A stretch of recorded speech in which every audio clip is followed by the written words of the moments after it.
Broadcasting from London, Ontario, Canada to the rest of the world, it's Ask the Top.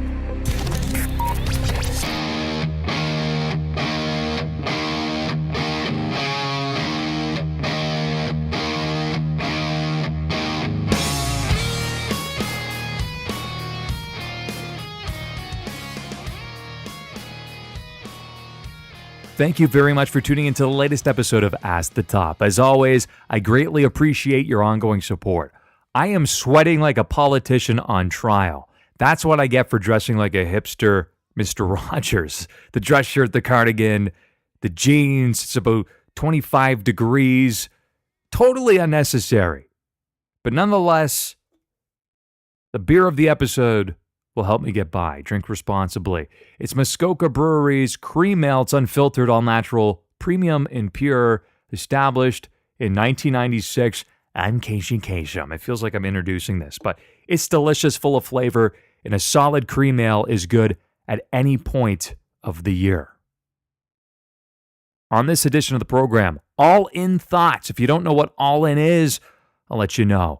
Ronda's live event debut and a title opportunity she's receiving at Money in the Bank, the best heel on the roster, and who should be the face of the company. If you want to listen to new episodes of this program, youtube.com/Chris Toplack. Subscribe to me on there. This show also appears on my personal website, christoplack.com, and partners like twm.news and thereactionroom.com. If you want to interact with me on social media, I'm easy to find.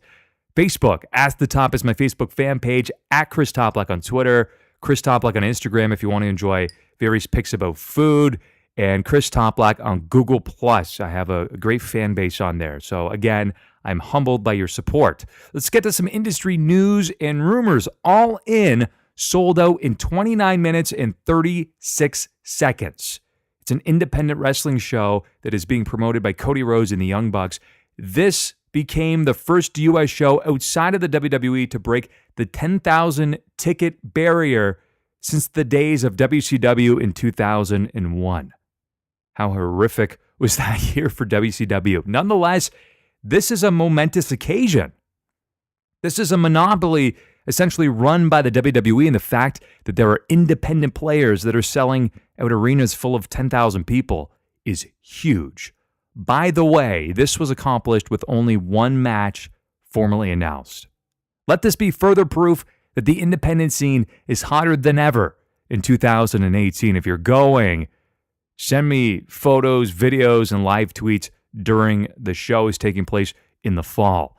WWE.com issued the following, announcing the first round matches for the upcoming WWE United Kingdom Championship Tournament. It will host the first round of matches at the Download Festival. I dig it. Ronda Rousey. And by the way, cheap plug, you can check out the video on my Twitter page, at Chris Toplack. She made her WWE live debut in Geneva, Switzerland. She teamed up with Ember Moon and Natalya in a match going up against Mickie James, Ruby Riott, and Liv Morgan. So, you know what? Honestly, she wasn't in the match very long. She held her own. She's looking fairly smooth, especially at her experience level. I was very impressed. So she was originally scheduled to compete in a singles match. Probably easier to put her in a match like this because it does hide her weaknesses, again, due to lack of experience, and also teaming her up with Natalya, who's a veteran, and Ember Moon, who's been wrestling for several years now. Wise decision. So she looked great. Check out the video if you missed it. Pro Wrestling Sheet recently reported, and they confirmed that the police dropped the investigation into sexual assault allegations made against former WWE star Enzo Amore due to insufficient evidence. Will he make a comeback? Most importantly, would you want to see it? I'm not on board. Just for the record. SiriusXM announced that Chris Jericho will host his very own monthly show on Octane. That is channel 37. It's a great channel, by the way. The Rock of Jericho. Very fitting. Debuts on May the 18th, and it features The Rock of Jericho, his favorite hard rock and heavy metal songs. Each show will also feature some special guests. Anxious to see who he will bring on. He has quite the Rolodex that you can draw from. WWE released this statement. SmackDown Live Commissioner Shane McMahon underwent a successful hernia surgery last Friday in New York. McMahon is currently resting at home, but he's feeling well and excited to get back to work on SmackDown Live. I found it remarkable and equally as crazy, mostly due to the fact that he was actually cleared, that he had diverticulitis and a hernia, and he somehow managed to wrestle at WrestleMania. Unbelievable. Let's get the highlights from the week. Seth Rollins versus Kevin Owens for the Intercontinental Championship. Man, those burn it down chants get louder and louder on a weekly basis. And Seth Rollins is arguably the best wrestler in the world, not named AJ Styles. He is on fire. The Bar versus The New Day, that was a great match. The debut of Andrade Cien Almas and Selena Vega on SmackDown met with critical acclaim. He'll fit in quite nicely there. I loved the fire in Daniel Bryan this past week. He's finding his groove. He can easily become the face of the company again. How about Pete Dunne, Danny Burch, and Oni Larkin versus the Undisputed Era from NXT? That was also a fantastic match. And for the updated Money in the Bank card, the men's Money in the Bank, you have Braun Strowman versus Finn Balor versus The Miz versus Rusev versus Bobby Roode versus Kevin Owens versus a member of The New Day. We're not quite sure who it will be as of yet.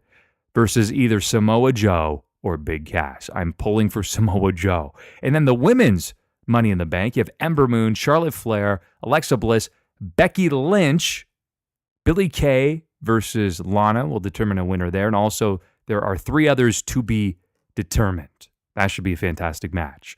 Also, AJ Styles versus Nakamura.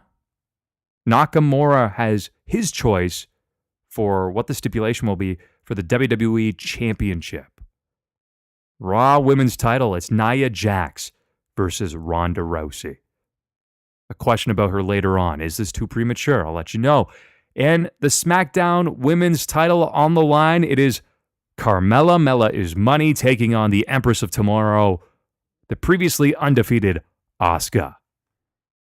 Not a bad card so far. I'm hoping that they add a few more matches and also a few more worthy opponents into that women's Money in the Bank match. So that's very intriguing to me as well.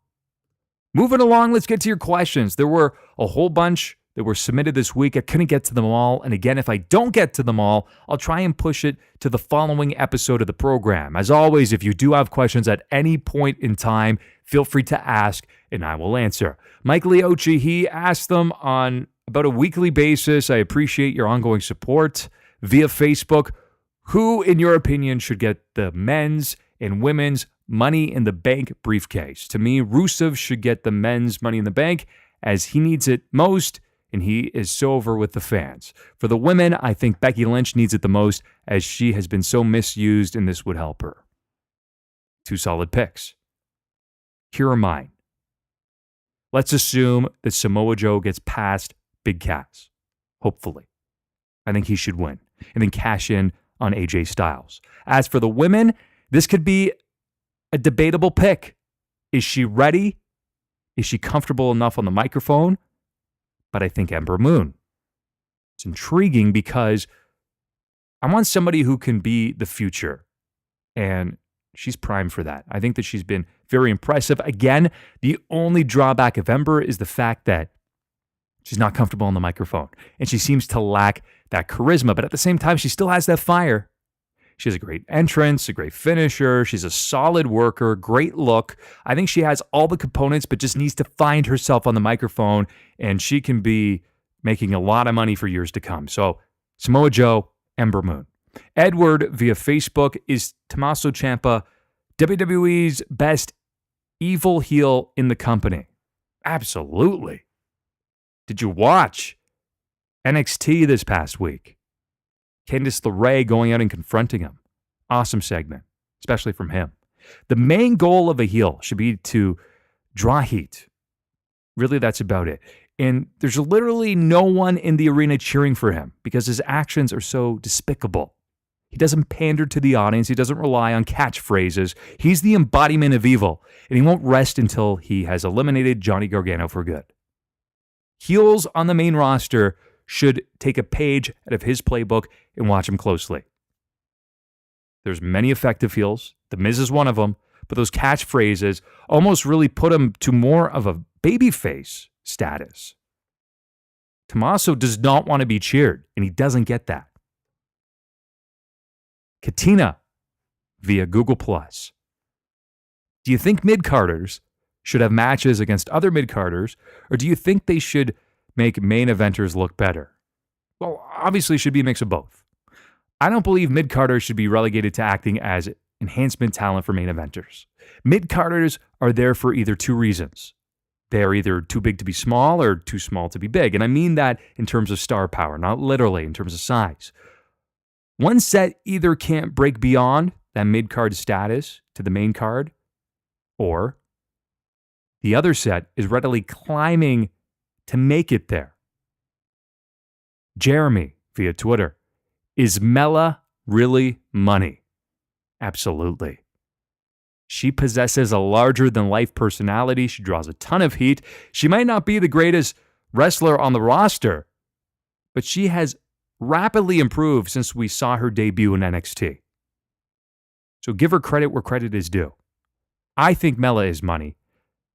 I would love to look at WWEshop.com. I was actually on there seeing if she really was money. Is she selling merch? But I don't think they even have that bestseller list unless I missed it. Because the WWE really do look at those marketable numbers, right? If somebody is selling a ton of t-shirts, that means that they have undeniable star power. Murphy via Google+. Who are a few wrestlers we should keep our eye on as they gain experience in NXT? There's a couple that come to mind. I could list tons. I'm not going to say Aleister Black. He's been doing this for a while. Formerly as Tommy End, and he's been doing a great job down there, and he's the NXT champion. I'm not going to say Adam Cole because, again, he was a dominant champion in ROH, et cetera, et cetera. I'm going to say the Velveteen Dream, just because I believe he's the most improved performer over the past 12 months. I say performer because he encompasses a full character. I mean, I was not drawn to that gimmick or impressed by it when he first debuted. I thought, okay, this is just a cheap Prince knockoff. But he's made it his own. I think he has impressed a lot of people and proved many wrong, including myself. And he's a great wrestler.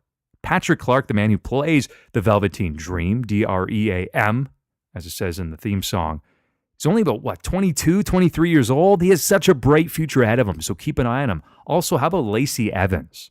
A great character, rapidly improving as well. So those are the two that come to mind immediately. Frank the Tank via Twitter, I like this one. Does Ronda really deserve a title shot so soon? Well, based on merit, absolutely not. Based on star power, no doubt about it. Yes, this does feel rushed, but this feels like a platform for Natalya to turn on Ronda and start a fresh feud.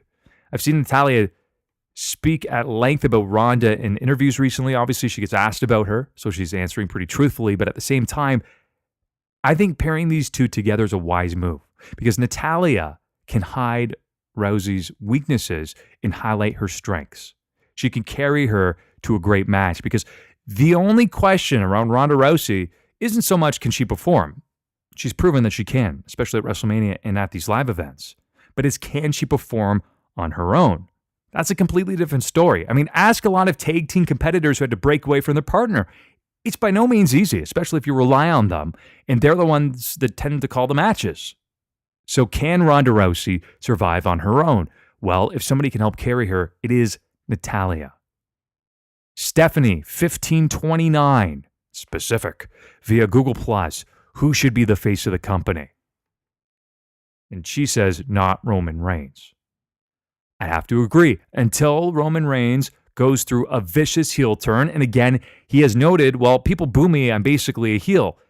True and untrue. Yes, you receive unfavorable reactions on a weekly basis, from the entire audience, especially the male demographic, but at the same time, he hasn't done anything to really earn that. So he should become a vicious heel.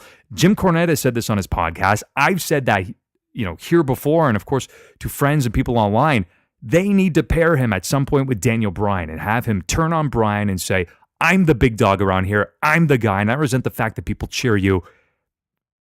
Viciously and brutally dismantle him, and then you're a vicious heel. That's where he has a chance to regain fans and really actually truly have a babyface run in the future. Otherwise, he's always going to be rejected as this manufactured face of the company. Say what you will, but there have been many babyfaces who have come up, and even though they feel manufactured, there are still some organic qualities there. With Roman Reigns, it doesn't really feel like that. They're really pushing him front and center, and people are rejecting it. They're saying, I don't want this dish. I want to order something different. It's like if you're force-fed, right? So at this rate, you have a few options. I mentioned him earlier. How about Seth Rollins? He's currently on fire. And, I mean, I would ride this wave of success. One of the more natural options would be Daniel Bryan. He still consistently receives the biggest crowd reaction on a weekly basis. And while the WWE hitched their wagon to him in 2015, it felt more like they simply caved and not that they believed in him. Despite their obsession with size, they really just need to embrace the fact that he's popular, and not just on a wrestling level, but a mainstream level too. When he retired, it was covered by all the outlets. It was tweeted all over the place. They need to push him to the forefront of the company. If he remains healthy, why not? I posed that question, and I don't think they could provide me with a viable response as to why they shouldn't do that. They might say age, but he still has some good years left in him. How about AJ Styles? The only thing that I could understand, and AJ Styles is my personal favorite wrestler in the industry today. I think he has so much going for him. He's 41 years old, probably a couple years left. He's even publicly stated that. I don't know if you should make him the absolute face of the company, but at the same time, he kind of is one of those main figures at this point. So do you make him, or do you go with Daniel Bryan or Seth Rollins? I mean, you have three really good options there, but it shouldn't be Roman Reigns. Then you have a few others to consider. You have Braun Strowman, who's a future player, who's getting an organic response. Ronda Rousey with her star power. Any of those options would be a more suitable and organic option than Roman Reigns. Even though Ronda Rousey feels as though, she's pushed down the throats of many, she still receives an amazing and genuine response on a weekly basis, and it's because of that star power, right? Especially being such a prominent figure in the UFC and just sports in general. She's on a different level. I'm certainly not an outspoken detractor of Roman Reigns, but if fans are walking out of your main event, it's time for a much-needed change. That's it. Appreciate your questions. Appreciate you tuning in to the latest episode of Ask the Top. I'll take one final sip of my Muskoka Brewery Cream Ale and call it a day. I'm going to be spending the long weekend in Frankenmuth, Michigan at the World Expo of Beer. As you know, I love a good pint. These are samples, and I get to sample so many different types of beers I've never tried before.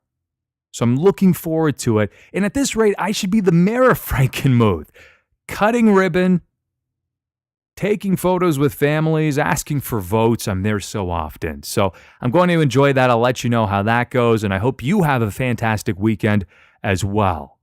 So keep tuning into the program. Tell your friends, family, and fellow wrestling fans to tune in, and happy trails to you until we meet again.